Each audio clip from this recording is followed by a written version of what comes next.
ETV ప్రేక్షకులకు నమస్కారం. శుభమస్తు కార్యక్రమంలో ఈరోజు గ్రహఫలం అంశానికి స్వాగతం. ఈరోజు గ్రహఫలం అంశంలో నేటి గ్రహాల స్థితిగతుల ఆధారంగా ద్వాదశ రాశుల వారికి కలిగే శుభాశుభ ఫలితాల్ని తెలుసుకుందాం. ఈరోజు గురువారం, షిరిడీ సాయిబాబా వారికి అత్యంత ప్రీతికరమైనటువంటి రోజు. ఆ కారణంగా ఎవరిని ద్వేషించకుండా ఉండే తనం, వృత్తి ఉద్యోగ వ్యాపారాల్లో విజయాన్ని సాధించేటటువంటి ఆ ధోరణి కలగాలి అంటే ద్వాదశ రాశుల వారు షిరిడీ సాయిబాబా వారిని గురువారం సందర్భంగా ఏ విధమైన విధి విధానాలతో అర్చించాలో ఆ విశేషాలని తెలుసుకుందాం. దీంతోపాటు షిరిడీ సాయిబాబా వారికి సకాలంలో రోజుకి 4 మార్లు హారతల్ని సమర్పించడంలో ఉండే ఆంతర్యం ఏమిటో ఆ విశేషాన్ని మన ధర్మం శీర్షికలో తెలుసుకుందాం. ముందుగా నేటి పంచాంగం. స్వస్తి శ్రీ శారనామ సంవత్సరం ఉత్తరాయణం, శిశిర ఋతువు, పాల్గొన మాసం, శుద్ధపక్షం. ఇక క్రమంగా మేషాది ద్వాదశ రాశుల వారి ఫలితాలని పరిశీలించి చూద్దాం. ముందుగా మేషరాశి.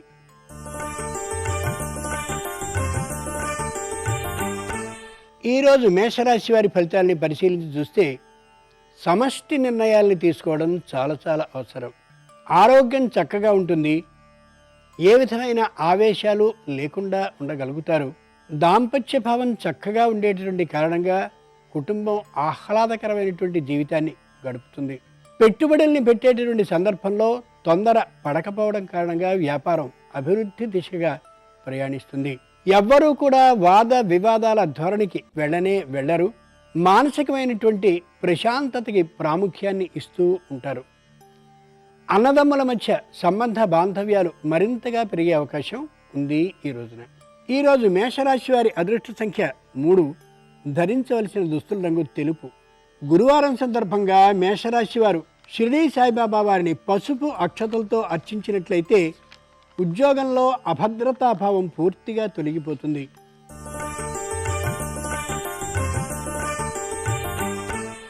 ఈరోజు వృషభ రాశి వారి ఫలితాలని పరిశీలించి చూస్తే సంతానంతో ఎక్కువసేపు ముచ్చటిస్తూ చెప్పలేనటువంటి ఆనందాన్ని పొందుతారు తల్లిదండ్రులు.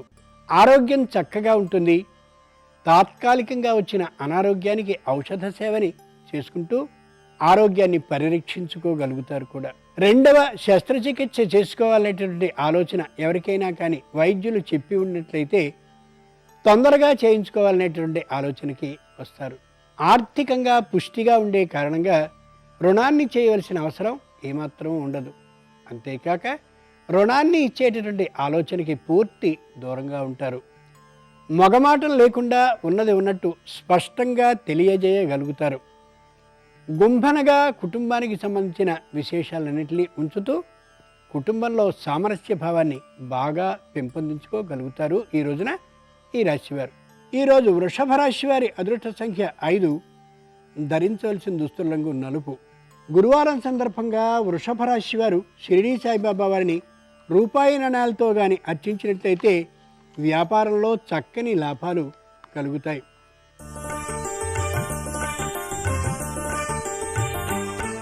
ఈరోజు మిథున రాశి వారి ఫలితాలని పరిశీలించి చూస్తే లోపల ఆలోచనలతో మథన పడుతూ ఉంటారు మహిళలు. స్పష్టంగా తమ అభిప్రాయాన్ని కుటుంబ సభ్యులతో ప్రకటించడం చేస్తే మానసికమైనటువంటి బరువు తగ్గే అవకాశం ఉంది. వృత్తి వ్యాపారాలను చేసేటటువంటి వారు పెట్టుబడిని పెట్టడానికి తగినంతటి ఆర్థికమైన స్తోమత లేకుండా ఉండొచ్చు. ఉద్యోగాన్ని చేస్తూ ఉండేటటువంటి వారు క్రొత్తమైనటువంటి భూముల్ని అలాగే ఇతరమైనటువంటి వాటిని కొనడం కోసమని కొద్ది అధర్మ మార్గం వైపు ఆలోచనని ప్రసరింపజేస్తారు. అంతలోనే భయంతో విరమించుకుంటారు. అది శ్రేయస్కరం. కార్మిక పారిశ్రామిక రంగానికి చెందినటువంటి వారు తమ సంస్థకు ఒక గుర్తింపు రావడం కోసం తగినటువంటి భద్రతా ప్రమాణాలని ఇతరమైనటువంటి సూచనల్ని పాటిస్తారు. మంచి గుర్తింపు కోసం ప్రయత్నాల్ని ప్రారంభిస్తారు. ఈరోజు మిథున రాశి వారి అదృష్ట సంఖ్య 7. ధరించవలసిన దుస్తుల రంగు ఆకుపచ్చన. గురువారం సందర్భంగా మిథున రాశి వారు షిరిడీ సాయిబాబా వారి మారేడాకులతో అర్చించినట్లయితే అనారోగ్య భావన పూర్తిగా తొలగిపోతుంది.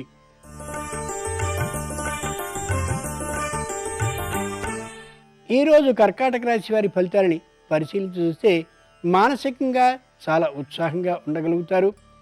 చేపట్టినటువంటి ప్రయత్నాలన్నీ కూడా దాదాపుగా సఫలం అవుతూ ఉన్నటువంటి కారణంగా చాలా ఆనందంగా ఈ రోజుని గడపగలుగుతారు.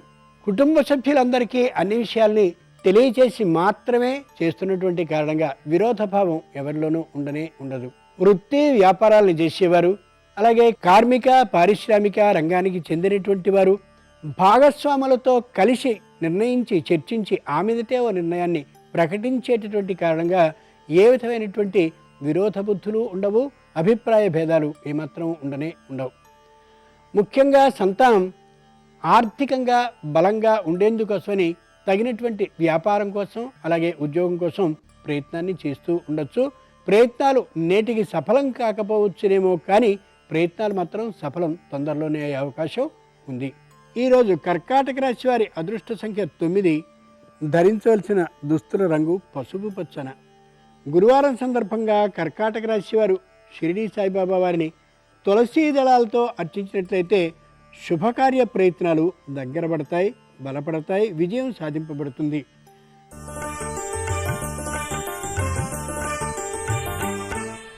ఈరోజు సింహరాశి వారి ఫలితాలని పరిశీలించి చూస్తే ఒక్కరే నిర్ణయాన్ని చేయాలనేటటువంటి ఆలోచనతో ఉంటారు.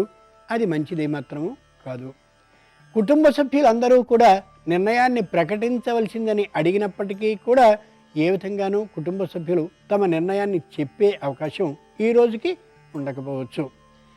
తీసుకున్నటువంటి రుణాన్ని వెంటనే తీర్చాలని అనుకున్నప్పటికీ కొత్తదైనటువంటి మరో బరువైనటువంటి ఖర్చు వచ్చే కారణంగా రుణాన్ని తీర్చలేకపోవచ్చు. ఇతరులకి సంబంధించినటువంటి ఆర్థిక విషయాల్లో సలహాలని సూచనలని ఇచ్చి అనవసరమైనటువంటి అపనిందకి గురి అయ్యే అవకాశం ఉంది. ఇంట్లో ఉండేటటువంటి అత్త కోడళ్ళు అలాగే కూతురు అల్లుడు విషయంలో అనవసరంగా తలని దూర్చడం ఏమాత్రమూ సరి కానే కాదు. ఇతర కుటుంబాలకు సంబంధించినటువంటి వాదోపవాదాల విషయంలో మధ్యవర్తిత్వం ఏమాత్రమూ వహించనని స్పష్టంగా చెప్పడం చాలా చాలా అవసరం. ఈరోజు సింహరాశి వారి అదృష్ట సంఖ్య 7. ధరించవలసిన దుస్తుల రంగు పసుపు పచ్చన.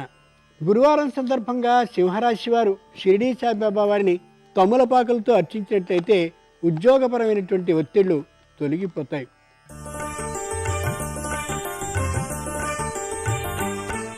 ఈరోజు కన్యారాశి వారి ఫలితాలని పరిశీలించి చూస్తే స్త్రీలు ఉత్సాహపూర్వకమైనటువంటి వాతావరణంలో ఉంటారు. కుటుంబమే ముఖ్యమైనదనేటువంటి ఆలోచనతో ఉంటారు. సకాలంలో తాము చేస్తున్నటువంటి వృత్తి నిర్వహణకి వెడతారు. సమయ నిర్ణయంతో పాటు సమయ నియమ పాలనతో పాటు అంకిత భావంతో ఉద్యోగాన్ని చేస్తూ ఉండేటువంటి కారణంగా పురస్కారం కూడా లభించే అవకాశం ఉంది. అనవసరమైనటువంటి వాదోపవాదాలని చేయడానికి ఏమాత్రం ఇష్టాన్ని చూపించరు. ఆరోగ్య భద్రతా ప్రమాణాలని పాటించినప్పటికీ కూడా తాత్కాలికమైనటువంటి అనారోగ్యం కలగవచ్చు. అంత మాత్రం చేత దిగులు పడవలసిన అవసరం లేదు. కార్మిక పారిశ్రామిక రంగానికి చెందినటువంటి వారు ప్రతి అడుగుని ఆచి తూచి వేస్తూ సంస్థని పెంపొందించాలనే ఆలోచనలో ఉంటారు. ఈరోజు కన్యారాశి వారి అదృష్ట సంఖ్య 6. ధరించవలసిన దుస్తుల రంగు ఎరుపు. గురువారం సందర్భంగా కన్యారాశి వారు షిరిడీ సాయిబాబా వారిని సింధూరంతో అర్చించినట్లయితే శుభకార్య ప్రయత్నాల్లో జయం తప్పక నెరవేరుతుంది.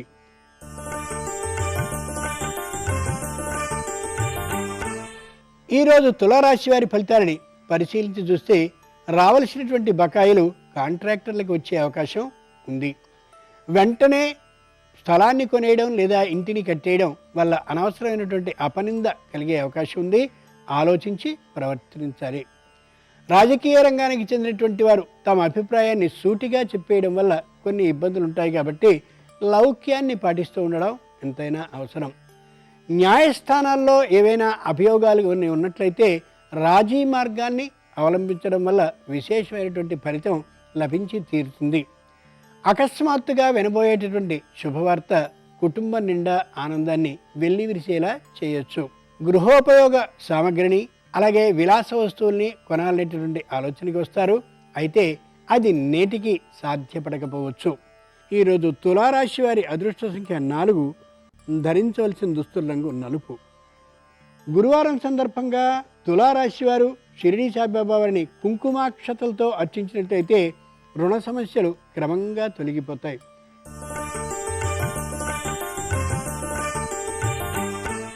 ఈరోజు వృశ్చిక రాశి వారి ఫలితాలని పరిశీలించి చూస్తే స్పెక్యులేషన్ ద్వారా మంచి లాభాలని సంపాదించగలుగుతారు. సొంత నిర్ణయంతోనే ఎక్కడో పెట్టుబడి పెట్టేటటువంటి కారణంగా తాత్కాలికంగా నష్టపోయే అవకాశం ఉంది. పెద్దల్ని, వృద్ధుల్ని, అనుభవజ్ఞుల్ని సంప్రదించడం ఎంతైనా అవసరం. ఇతరులకి సంబంధించినటువంటి వస్తువు సామగ్రిని లేదా ముఖ్యమైనటువంటి బంగారము, వెండి మొదలైనటువంటి వాటిని తమ ఇంట్లో దాచుకోవడం ఏమాత్రమూ సరి కాదు కాదు కాదు. ఇతరులతో మాట్లాడేటటువంటి సందర్భంలో ఆచి తూచి వ్యవహరించడం అవసరం. ముఖ్యంగా ఉద్యోగంలో వాదోపవాద విధానాలు కానీ కనిపించినట్లయితే మౌనంగా ఉండడం వల్ల విశేషమైనటువంటి ప్రయోజనాన్ని పొందగలుగుతారు. ఆర్థికమైనటువంటి నష్టం ఏమాత్రము ఉండనే ఉండదు. అయినప్పటికీ కూడా ఉద్యోగంలో వేతనం పెంపొందాలనే అభిప్రాయంతో ఉండడం తాత్కాలికంగా సరైనటువంటి అంశం కాకపోవచ్చు. ఈరోజు వృశ్చిక రాశి వారి అదృష్ట సంఖ్య 2, ధరించవలసిన దుస్తుల రంగు నలుపు. గురువారం సందర్భంగా వృశ్చిక రాశి వారు షిరిడీ సాయిబాబా వారిని చందనపు పొడితో అర్చించినట్లయితే ఆందోళనకర పరిస్థితులు క్రమంగా దూరమైపోతాయి.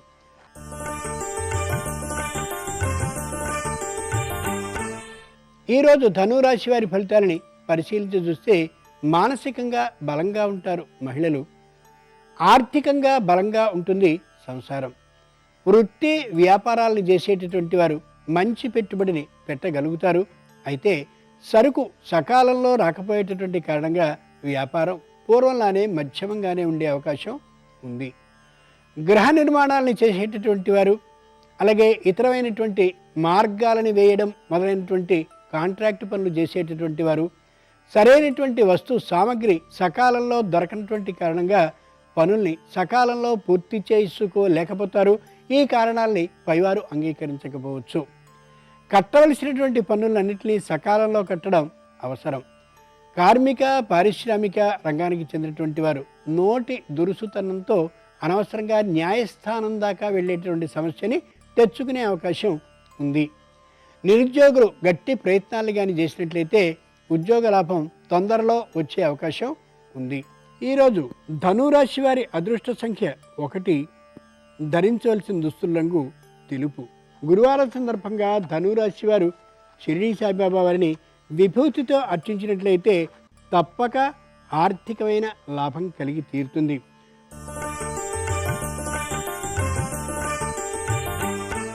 ఈరోజు మకర రాశి వారి ఫలితాలని పరిశీలించి చూస్తే ఆర్థికంగా బలంగా లేకున్నప్పటికీ కూడా వ్యాపారం విషయంలో మందకొడితనాన్ని కలిగి ఉంటారు ఈ రాశివారు. కుటుంబంలో ఉండే భార్య, ఇతర కుటుంబ సభ్యులు ఎంత ఒత్తిడి చేస్తున్నప్పటికీ కూడా వ్యక్తి యొక్క ప్రవర్తనలో పెద్దగా మార్పు ఉండకపోవచ్చు. మార్చుకోవడం అవసరం. విలాస వస్తువుల్ని కొనడం కోసం, ఆడంబరాలకి అట్టహాసాలకి వెళ్ళడం కోసం ధనాన్ని విచ్చలవిడిగా ఖర్చు చేసే అవకాశం ఉంది. ఆరోగ్యం కూడా అంతంత మాత్రంగానే ఉండే అవసరం ఉంది. కాబట్టి వీలైనంత వరకు ఔషధ సేవని మానకుండా సక్రమంగా చేయడం అవసరం. తమ్మునితో విరోధం లేదా అన్నతో విరోధం, అప్పచెల్లెళ్ళతో విరోధం ఇలా కలిగేటటువంటి అవకాశం ఉంది. కాబట్టి ఆచి తూచి మాట్లాడడం అవసరం. జరిగిపోయిన విషయాల గురించిన వాదోపవాదాలు, చర్చోపచర్చలు చేయడం మంచిది కాదు. ఈరోజు మకర రాశి వారి అదృష్ట సంఖ్య 5, ధరించవలసిన దుస్తుల రంగు ఆకుపచ్చన. గురువారం సందర్భంగా మకర రాశి వారు షిరిడీ సాయిబాబా వారిని పసుపుతో అర్చించినట్లయితే చేపట్టిన పనుల్లో విజయం లభిస్తుంది. పరాజయ భావన పూర్తిగా తొలగిపోతుంది.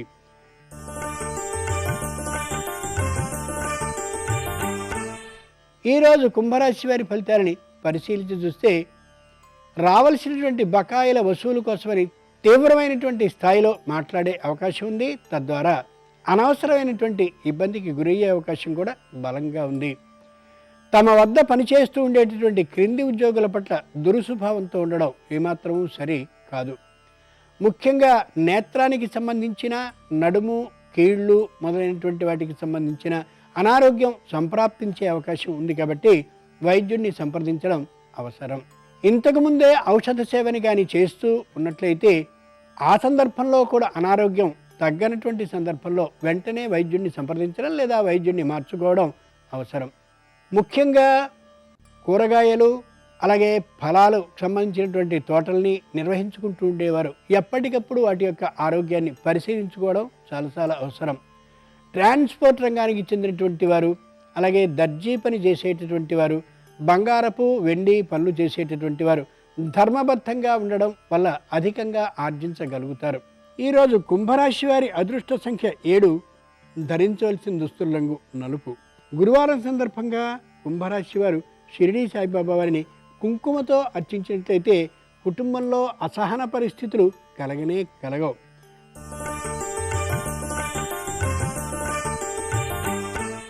ఈరోజు మీనరాశి వారి ఫలితాలని పరిశీలించి చూస్తే కుటుంబంలో అత్యాశాభావం పెరిగే అవకాశం ఉంది. ధర్మబద్ధంగా ఉండాలి అని ప్రయత్నించినప్పటికీ కూడా అది సాధ్యపడకపోవచ్చు.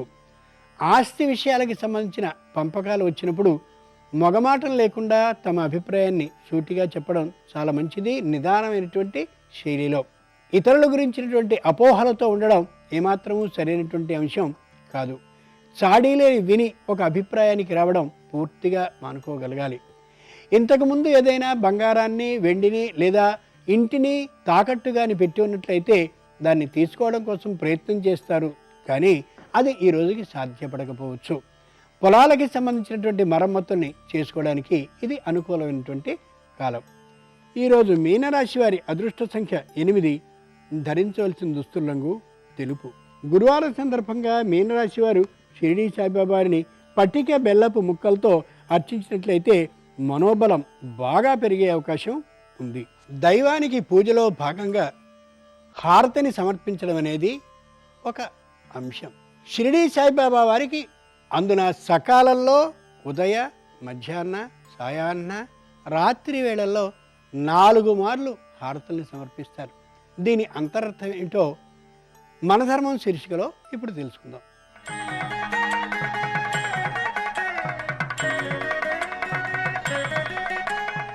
మహారాష్ట్రలోని కోపర్గాం సమీపంలో గలగలా ప్రవహించే గోదావరి తీరానికి ఉత్తరంగా 8 కిలోమీటర్ల దూరంలో వెలిసిన దివ్య సన్నిధి సాయి ధామం షిరిడి. అనంత తేజస్వరూపుడైన సాయి పాదధూళి సోకి ఓ పుణ్యక్షేత్రంగా అది విరాజిల్లుతోంది. ఎందరో సాయి భక్తులకి ఆరాధ్య స్థలి అయ్యింది. దేశం నలుమూలల నుంచి, విదేశాల నుంచి భక్తులు సాయి దర్శనానికి నిత్యం షిరిడీకి తరలివస్తారు. తమ ఆశలకి, ఆశయాలకి, ఆకాంక్షలకి గమ్యం చూపవలసిందిగా భక్తులు సాయినాథుణ్ణి కొలుస్తూ విన్నవించుకుంటారు. సాయి ఆరాధన ఓ రసరమ్య భక్తి భావన. సాయి ఆరాధనా స్రవంతిలో హారతులకి ఓ ప్రత్యేక స్థానం ఉంది. సాయి జీవించి ఉన్న కాలం నుంచి ఇప్పటి వరకు హారతుల సమర్పణ సాయి పూజలో ప్రధాన భూమికని పోషిస్తోంది. ప్రతినిత్యం సుప్రభాత సేవ అనంతరం సాయికి కాకడా హారతిని సమర్పిస్తారు. అనంతరం అభిషేక ఉత్సవాన్ని నిర్వహిస్తారు. మధ్యాహ్న సమయంలో మధ్యాహ్న హారతిని నివేదిస్తారు.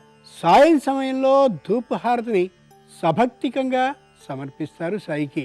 రాత్రి సమయంలో సేజారతిని సమర్పణ చేస్తారు. ప్రతినిత్యం సాయికి ఇలా 4 హారతుల్ని సమర్పిస్తారు సకాలంలో. సాయికి ఇలా 4 మార్లు హారతిని సమర్పణ చేయడంలో దృష్టి దోష నివారణ అనే ఒక కోణం ఉంది.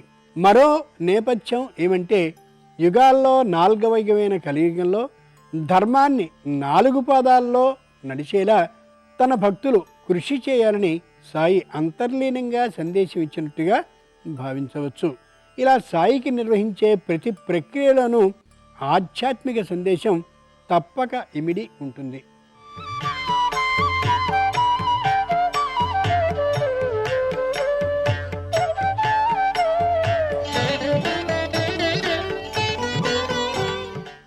శుభమస్తు కార్యక్రమంలో గృహబలం అంశానికి స్వాగతం. వాస్తుశాస్త్రంలో తప్పనిసరిగా ప్రతి ఒక్కరూ తెలుసుకోదగినటువంటి విశేషాంశాల్లో గ్రామీణ వాస్తు కూడాను ఒక భాగం. సహజసిద్ధంగా గ్రామాల్లో పశువుల్ని పెంచేటువంటి లక్షణం అత్యధికంగా కనిపిస్తుంది. గోమాతలు, వివిధ రకాలైనటువంటి జంతువులు పెంచేటువంటి లక్షణాలు మనకు కనిపిస్తూ ఉంటాయి. అయితే ఈ పశువుల్ని ఇంటి ప్రాంగణంలో వాయువ్యంలో మాత్రమే ఉంచే ఏర్పాటు చేయాలి.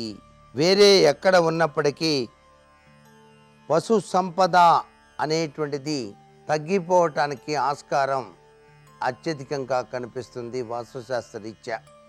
అలాగే ట్రాక్టర్ కానివ్వండి, వరి కోత మిషన్లు కానివ్వండి, నాగళ్ళు కానివ్వండి, మొదలైన పనిముట్లన్నీ కూడా మీ ఇంట్లో దక్షిణం, నైరుతి, పడమరలో ఉంచాలి. అలాగే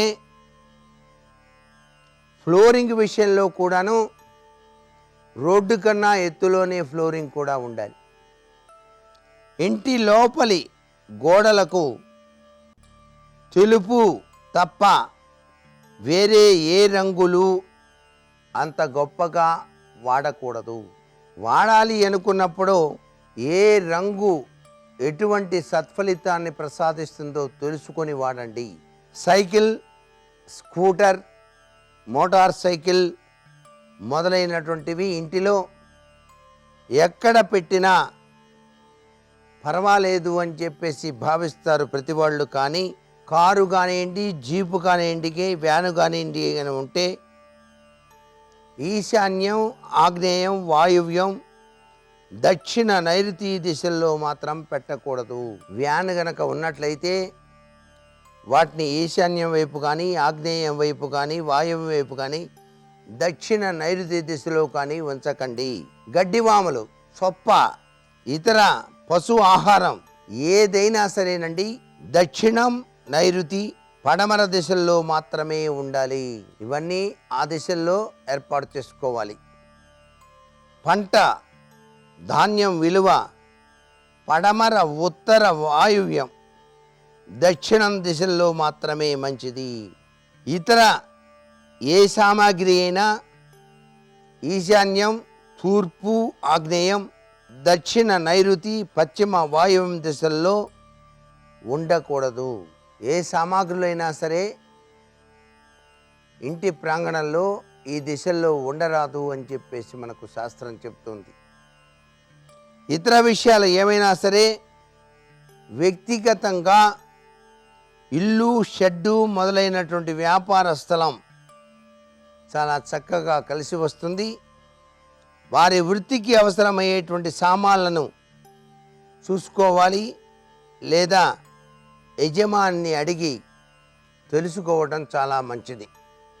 ఒక్కొక్కళ్ళు వ్యాపార సంస్థలను పెట్టాలి అనుకున్నప్పుడు మీరు నివసించేటువంటి గృహము, వ్యాపార సంస్థ దగ్గరగా ఉండటం చాలా మంచిది. సూపర్ మార్కెట్ పెట్టారనుకోండి, కింద సూపర్ మార్కెట్ పెట్టుకోండి, పైన మాత్రం గృహాన్ని ఏర్పాటు చేసుకుని ఉండండి. బట్టల షాప్ పెట్టారనుకోండి, కింద బట్టల షాప్ ఉంటుంది, పై భాగాన గృహం కట్టుకొని ఉండొచ్చు. మీరు ఉండేదేమో వేరే చోట, వ్యాపారమేమో ఇంకొక చోట అయితే వినియోగదారులు ఏ నిమిషాన ఎప్పుడు వస్తారో తెలియదు. కాబట్టి వ్యాపారం అంత గొప్పగా రాణించదు. అందుకని వ్యాపారం చేసేటువంటి ప్రతి వాళ్ళు గుర్తుపెట్టుకోవాల్సిన ముఖ్య విషయం ఏంటంటే వ్యాపార స్థలానికి తాను నివసించేటువంటి ఇల్లు అత్యంత చేరువలో ఉండాలి. అలా ఉన్నప్పుడు మాత్రమే వ్యాపారం 3 పువ్వులు 6 కాయలుగా విరాజిల్లుతుంది. పశుశాలకు వెళ్ళేటువంటి మార్గం ఉంది చూసారా, వాయువ్య దిశలోనే వాయువ్య మూల ఏర్పాటు చేయటం చాలా మంచిది. మరికొన్ని ముఖ్య విషయాలు రేపటి శుభమస్సు కార్యక్రమంలోని గ్లోబల్ మిషన్లో తెలుసుకుందామా? మరి సర్వే జనాః సుఖినో భవంతు.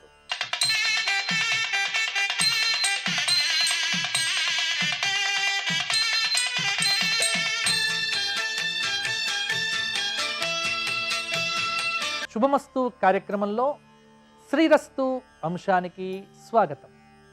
ఈరోజు ఫాల్గుణ మాసము, శుక్లపక్షము, పంచమి, భరణి నక్షత్రము ఉంది. ఇవాళ గురువారము.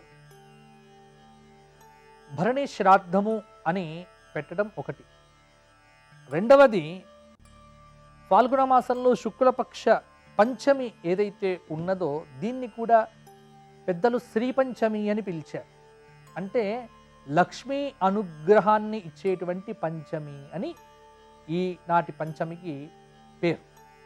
లక్ష్మీ అష్టోత్తరంతో ప్రకృత్యై నమః, వికృత్యై నమః, లేదా కనకధారా స్తవముతో, లేదా సప్తశతి యందు చెప్పబడినటువంటి నారాయణి స్తవముతో అమ్మవారిని ఆరాధన చేసి పూజ చేసి అమ్మవారికి చక్కగా గుడాన్న ప్రీతమానసాయై నమః, మంచి బెల్లముతో చేసినటువంటి అన్నమును నివేదన చేసి సాయంకాల సంధ్యా సమయాన ధూప దీపాదులతో అమ్మను చక్కగా సంతోషపెట్టి లలితా సహస్రనామ అర్చన ఎవరైతే చేస్తారో వారికి ఆ మాతృ కటాక్షం అనేటువంటిది పరిపూర్ణంగా కలుగుతుంది అని, అలాగే ఈ రోజున గురువారం కాబట్టి వీలైనన్ని దత్తస్తోత్ర పారాయణాలు కూడా చేయటము చాలా మంచిది, అనుకూలమైనటువంటి శక్తిని మీకు ప్రసాదిస్తారు. ఇక సదాచార విషయానికి వస్తే భగవంతుడికి ఏవి నివేదన చెయ్యాలి పండ్లు అని చాలామంది ప్రశ్నిస్తూ ఉంటారు. దానికి శాస్త్రం చెప్పింది కదలీ నారికేల ఆమ్ర పనసానాం ఫలాని చ జంబూ ఫల ఇక్షుదండాని సుపక్వాని శుభాని చ. చాలా ముఖ్యమైనటువంటి అంశం, అందరూ గుర్తుపెట్టుకోవలసినటువంటి అంశం ఏమిటంటే పండు మాత్రమే నివేదన పెట్టాలి, కాయ పెట్టకూడదు. అంటే బాగా గట్టిగా ఉన్నటువంటి కాయలు ఉంటాయి, అవి నివేదన ఎప్పుడు పెట్టకూడదండి. దేవతలకు ఎప్పుడు బాగా పండినటువంటి అరటి పండు, నారికేలము, అలాగే పనస. నారికేలము అంటే ఇక్కడ పండడం అంటూ ఉండదు, నారికేలము అంటే బాగా లోపల గుజ్జు బాగా ఉన్నటువంటిది అని అర్థం చేసుకోండి. అలాగే పనస పండు, నేరేడు పండు, ఇక్షుదండము, చెరకు దండము గణపతికి చాలా మంచిది కాబట్టి ఇవి పెట్టవచ్చు. అలాగే నేరేడు పండ్లు, దానిమ్మ గింజలు, దానిమ్మ పండు పెట్టేటప్పుడు గింజలు ఒలిచి పెడితే చాలా మంచిదండి, ఎప్పుడైనా గుర్తుంచుకోండి. ఎందుకంటే మనం తినేటప్పుడు ఎలా తింటామో భగవత నివేదన చేసేటప్పుడు కూడా అలా శుభ్రంగా పెట్టడం అనేటువంటిది సదాచారము. అందుకే దానిమ్మ పండు నివేదన చేసినప్పుడు గింజలు, అలాగే రేగు పండ్లు, మాది ఫలములు ఇవన్నీ కూడా నివేదనకు పనికి వచ్చేటువంటి పండ్లు అని సదాచారం చెప్తోంది.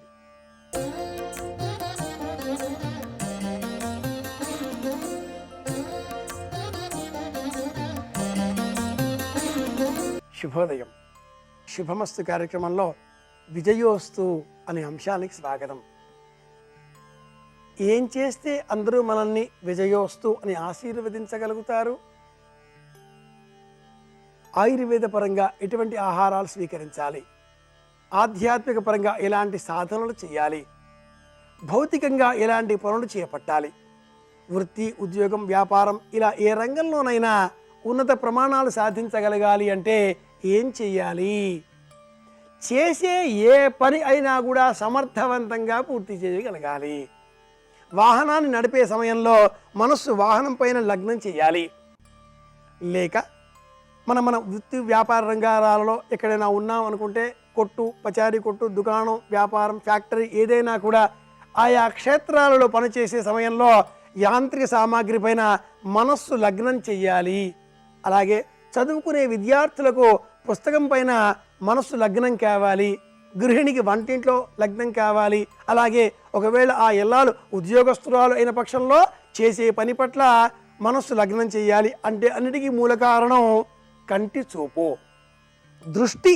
సరిగ్గా ఏ విషయం పట్ల మన మనస్సు ఉన్నదో ఆ వస్తువు పట్ల లగ్నం చేయగలిగితే విజయం మనదే. దృష్టిపూతం పదం న్యసేత్ అని పూర్వవాక్యం ఒకటి ఉంది. మంత్రపూతం వదేత్ వాక్యం. మాట్లాడే మాట ఏదైనా కూడా మంత్రంలాగా ధ్వనించాలి. నడిచే సమయంలో లేక పనులు చేసే సమయంలో ఏ పని చేస్తున్నా, ఎక్కడ నడుస్తున్నా, లేక ఏ వాహనం నడుపుతున్నా అక్కడ ప్రమాణాలు మనం పొందగలగాలి అంటే ఆ దృష్టి ఖచ్చితంగా ఉండాలి. దృష్టి ప్రమాణంగా ఉండగలిగితే విజయం పొందగలుగుతాం. మనస్సు ఇక్కడ, మాట ఎక్కడ, దృష్టి ఇక్కడ, మనస్సు మరో చోట అంటే మట్టుకు త్రికరణ శుద్ధిలో రెండు లోపించాయి, లక్ష్యం చెదురుతుంది, మనం ప్రమాణాన్ని అందుకోలేకపోతాం. కనుక మనస్సు, వాక్కు, దృష్టి ఇది మూడవది చాలా ప్రధానమైనది. మొత్తం శరీరానికి ప్రాతినిధ్యం వహించేటటువంటిది దృష్టి. ఎంత బాగా వినగలుగుతున్నామో అంత బాగా సమాధానం ఇవ్వగలగాలి అంటే దృష్టి చాలా ప్రధానమైనది. ఈ దృష్టి కొంతమంది ఏవైనా పదార్థాలు చూస్తే అది దృష్టిగా మారుతుంది. దుష్ట దృక్కులుగా ఉన్నప్పుడు ఏదో దృష్టి అంటారు. దృష్టి కాస్త దృష్టిగా మారింది, ఆ పదార్థం మనకు విషతుల్యమైపోతుంది. గ్లాసులో ఉన్న నీటిని భగవన్నామస్మరణతో స్తోత్రం చేసిన పిదప ఆ నీటిని చూస్తే అందులో ఉండేటటువంటి కర్బన ఖనిజ లవణాలు లేక రసాయన చర్యలతో చేసేటటువంటి జీవకణ వ్యవస్థ సమస్తము కూడా నిర్దిష్ట ప్రమాణంలో ఉన్నట్లుగా, హెక్సాజన్లోనో మరింకో కోణంలోనో 6 కోణాలుగానో ఉన్నట్లుగా కనిపిస్తాయి అని శాస్త్రవేత్తలు నిరూపించారు.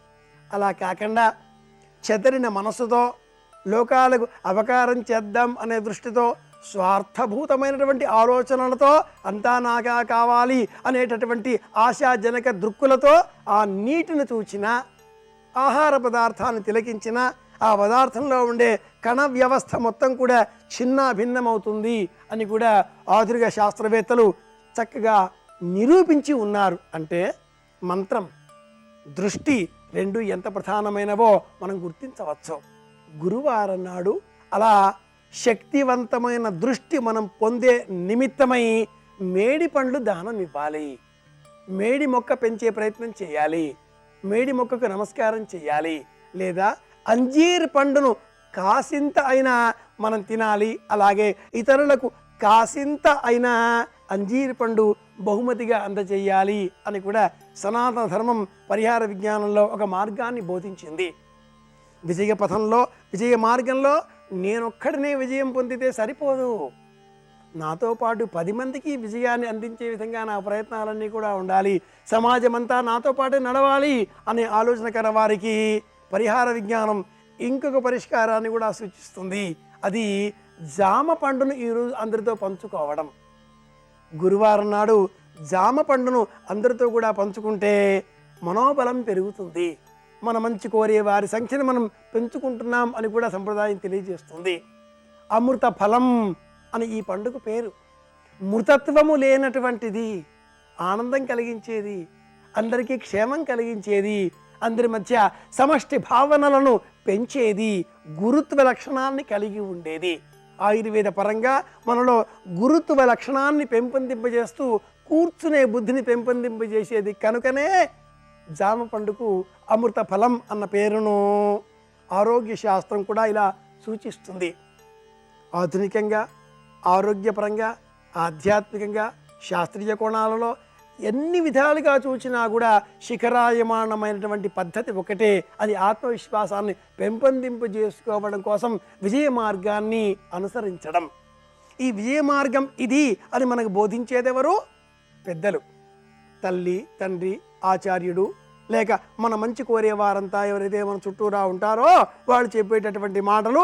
వీటన్నింటికంటే కూడా మించి సనాతన ధర్మం, వైదిక ధర్మం, వేద ధర్మం, భారతీయ ధర్మం. ఆ ధర్మాన్ని అనుసరించి ఏ ఏ ఋతువుల పూచే పువ్వుల ఆయా వేళలకు అందించి, కాలధర్మాన్ని అనుసరించి కాల ఋతుధర్మాదులను గుర్తుపెట్టుకొని ఏ పువ్వులు లభిస్తాయో ఆ పూలతో దైవాన్ని సేవించాలి, ఏ పళ్ళు లభిస్తాయో ఆ పళ్ళతో దైవాన్ని సేవించాలి, అందరితో పంచుకోవాలి. పంచుకుంటే పెరిగేది ఆనందం. ఆనందం ఉన్న చోటే విజయ మార్గం మనకు కనిపిస్తుంది. ఆనందం లేని చోట, ఆహ్లాదకర వాతావరణం లేని చోట, అనారోగ్యమైన వాతావరణం ఏర్పడిన చోట, నాకు కావాలి అని అత్యాశ ప్రబలిన చోట ఆనందం ఉండదు కాక ఉండదు. కనుక అత్యాశ విడిచిపెట్టి అందరితో సమానంగా మనము అనే ఆలోచన పెంపొందింపజేసుకునే నిమిత్తమై ఏది లభించినా అది అందరితో పంచుకునే ప్రయత్నం చేద్దాం. అన్నీ మనలోనే, అంతా మనలోనే. ఇలాంటి ఆలోచన పెంచుకుందాం, అందరి క్షేమాన్ని కోరదాం. ప్రత్యేకంగా ఈ ఫాల్గుణ మాసంలోని గురువారం నాడు జామకాయలను అందరితో పంచుకుందాం, ఆనందం పెంచుకుందాం. మళ్ళీ రేపు కలుసుకుందాం. శుభమస్తు.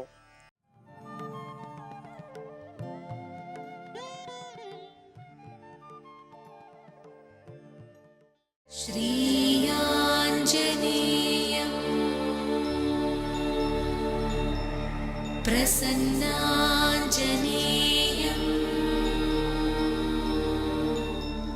श्रीयाञ्जनेयं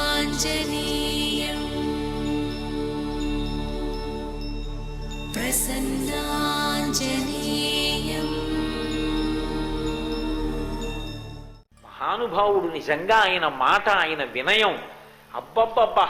హనుమ పాదములు పట్టుకున్న వాడెవరో అటువంటి వాళ్ళందరికీ కూడా అటువంటి వినయం వస్తుంది. ఆ వినయం గొప్ప శోభస్కరమైనటువంటి భూషణం. ఆ వినయం లేనప్పుడు, అహంకారం పెచ్చరిల్లిపోయినప్పుడు ఎన్ని సుగుణములు ఉండనివ్వండి, అవి ఏవీ కూడా పనికిరావు. శ్మశానంలో కట్టిన భవనంలా ఉంటుంది. ఎవరు పెడతారు దాని దగ్గరికి? అదే రావణాసురుడు. శ్మశాన చైత్య ప్రతిమో భూషితోపి భయంకర అంటారు వాల్మీకి మహర్షి. శ్మశానంలో కట్టిన గొప్ప ప్రాసాదం ఎంత గొప్పదైతే కావచ్చు, ఎవరు వీళ్ళు అందులో ఉంటారు, ఎవరు పడుకుంటారు అందులో. ఎన్ని గుణములు ఉన్నా అహంకారగ్రస్తమైనటువంటి జీవితం 10 మందికి పనికొచ్చేది కాదు.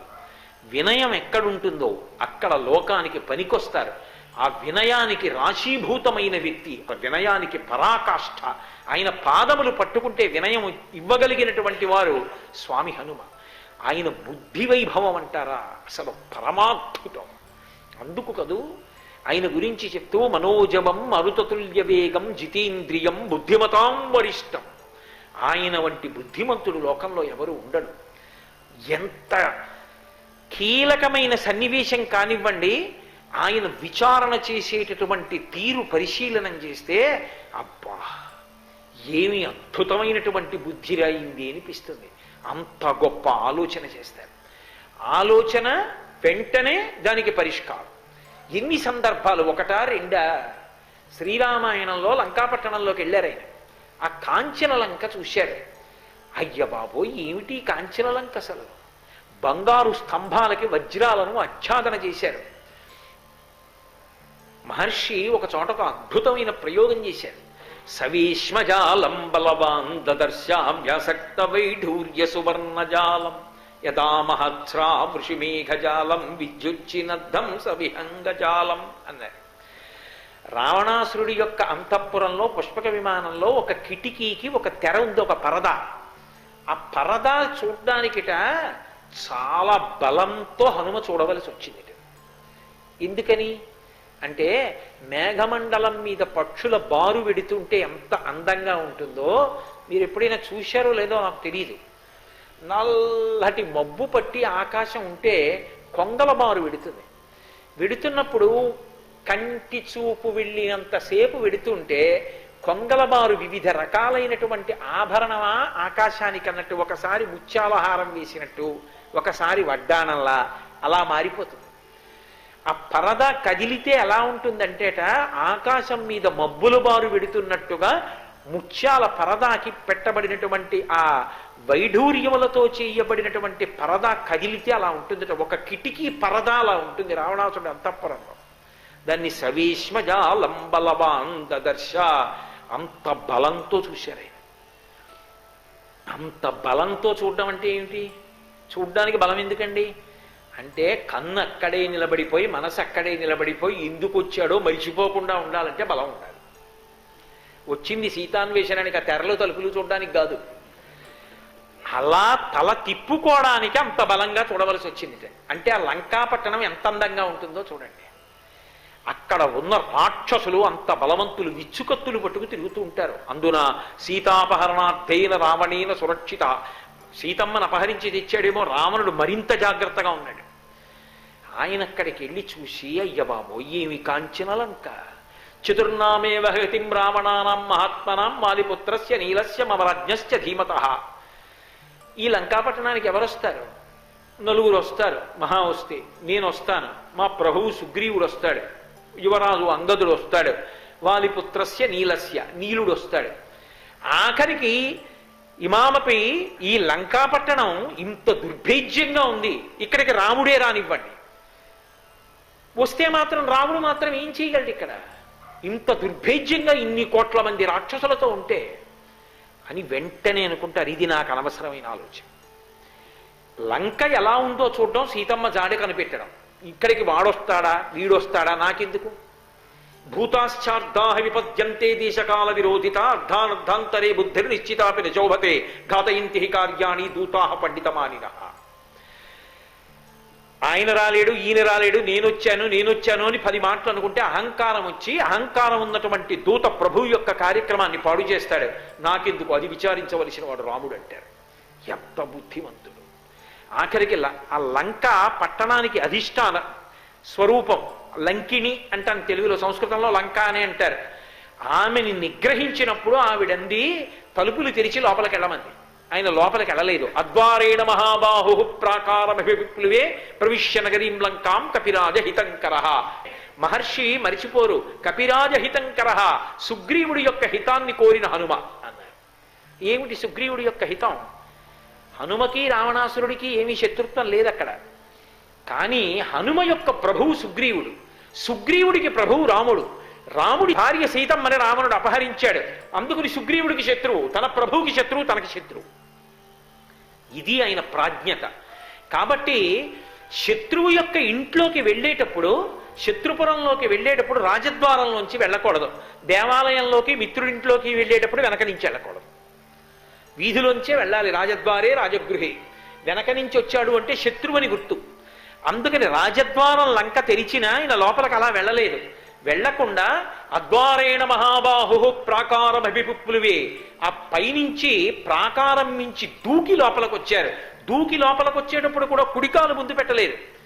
చక్రేణ పాదం తవ్యంచా శత్రువుణాం సతుమూర్ధని, ఎడంకాలు పెట్టి దిగారు లంకాపట్టణంలోకి. ఎందుకని?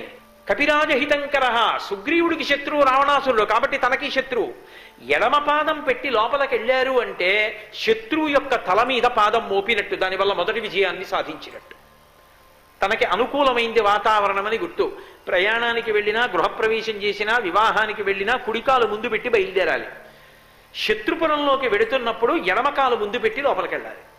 అందుకని ఎడమకాలు ముందు లంకాపట్టణంలో పెట్టి దిగారు. ప్రతి చోట ఎంత నీతి పాటిస్తారో, ఎంత ఆలోచన చేస్తారో. ఆయన ఆలోచన చేసినప్పుడు వచ్చేటటువంటి ఒక్కొక్క మాట అసలు నిజంగా ఎర్రసిరాతో వ్రాసుకుని ఇంట్లో పెట్టుకోవాలి. నిజంగా శ్రీరామాయణంలో ఆయన ఒక మాట అంటారు. ఏదో ఒకసారి పరీక్షలో కొద్దిగా తక్కువ మార్కులు వచ్చాయి. కొద్దిగా తక్కువ మార్కులు వచ్చినంత మాత్రాన పోయినట్టే. అబ్దుల్ కలాం గారు ఒక అద్భుతమైనటువంటి డెఫినిషన్ చెప్పారు. ఫెయిల్ అయిపోయాడండి అంటారు. ఫెయిల్ అయిపోయాడు అంటే ఇంక జీవితంలో ఎందుకు పనికి రాకుండా పోయాడు అని కాదు. ఫెయిల్ అంటే ఫస్ట్ అటెంప్ట్ ఇన్ లెర్నింగ్, మొట్టమొదటి ప్రయత్నం చేశాడు అది తెలుసుకోవడానికి. అంటే ఇంకో ప్రయత్నం చేయి. అంతేకాని 4 మార్కులు తక్కువ వచ్చాయని ఎట్లో దూకేస్తావా? అమ్మ కాకపోతే ఎవరు తిడతారు? అమ్మ తిట్టిందని విద్యుత్తీగ పట్టుకుంటావా? నాన్నగారు దెబ్బలాడారని ఫ్యాన్కి ఉరిపోసుకుంటావా? అంత మరీ అల్పమైన మనస్తత్వం అయితే జీవితంలో ఏం సాధించగలవు? అద్భుతమైన మాట అంటారు హనుమ రామాయణంలో ఒక చోట. ఆయన కూడా నిర్వేదానికి లోనైపోయి చచ్చిపోతానన్నారు ఒకప్పుడు. సీతమ్మ కనపడలేదని చతురంగుళమత్రోపి నావకాశస్య విద్యతే రావణాంతఃపురే తస్మిన్ యంకపిర్నజగాయ సహా, 4 అంగుళాలు వదలకుండా లంకంతా వెదికాను, సీతమ్మ కనపడలేదు. హస్తాదానో ముఖాదానో నియతో వృక్షమూలిక వానప్రస్థో గమిష్యామి హృదృష్ట్వా జనకాత్మయ.